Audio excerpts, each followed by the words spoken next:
कुरुक्षेत्र में कौरव और पांडवों के बीच 18 दिन तक घमासान युद्ध चला था। एक और धर्म के लिए लड़ने वाले पांडव थे तो दूसरी ओर छल कपट और धोखा देने में माहिर कौरव। उन्होंने छल से युद्ध जीतने के लिए एक रणनीति बनाई।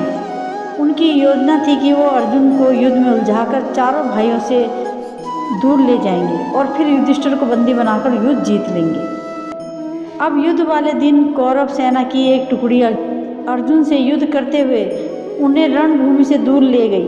वहीं गुरु द्रोणाचार्य ने युधिष्ठिर को बंदी बनाने के लिए चक्रव्यूह की रचना की, जबकि पांडवों में सिर्फ अर्जुन को पता था कि चक्रव्यूह को कैसे तोड़ा जाता है। अर्जुन के दूर जाते गुरु द्रोणाचार्य ने पांडवों को ललकारते हुए कहा कि या तो युद्ध लड़ो या फिर हार मान लो। युद्ध के नियम के अनुसार युद्ध लड़ना जरूरी था। यदि युद्ध ना करते तो भी हार जाते और युद्ध करते तो भी हार निश्चित थी। अब धर्मराज युधिष्ठिर को कुछ सूझ नहीं रहा था कि क्या करे और क्या ना करे। उसी समय धर्मराज युधिष्ठिर के सामने एक युवक खड़ा हुआ और कहा, काकाश्री, मुझे चक्रव्यूह को तोड़ने और युद्ध करने का आशीर्वाद दीजिए।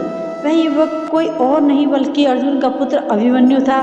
अभिमन्यु अभी मात्र 16 वर्ष का ही था, लेकिन सभी जानते थे कि वह युद्ध कौशल में अपने पिता के जैसा ही निपुण है। युधिष्ठिर ने अभिमन्यु को मना किया, लेकिन अभिमन्यु नहीं माना और उसने कहा, मुझे चक्रव्यूह तोड़ना आता है। जब मैं अपनी माँ के गर्भ में था तो पिता ने माँ को चक्रव्यूह तोड़ने का तरीका बताया था।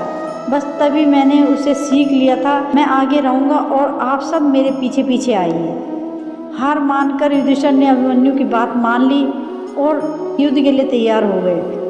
सबसे आगे अभिमन्यु था और बाकी सब पीछे। अभिमन्यु को रण क्षेत्र में देखकर कौरव मजाक उड़ाने लगे कि यह छोटा बालक क्या युद्ध करेगा। लेकिन जब उन्होंने अभिमन्यु के युद्ध कौशल को देखा तो उनके पसीने छूट गए।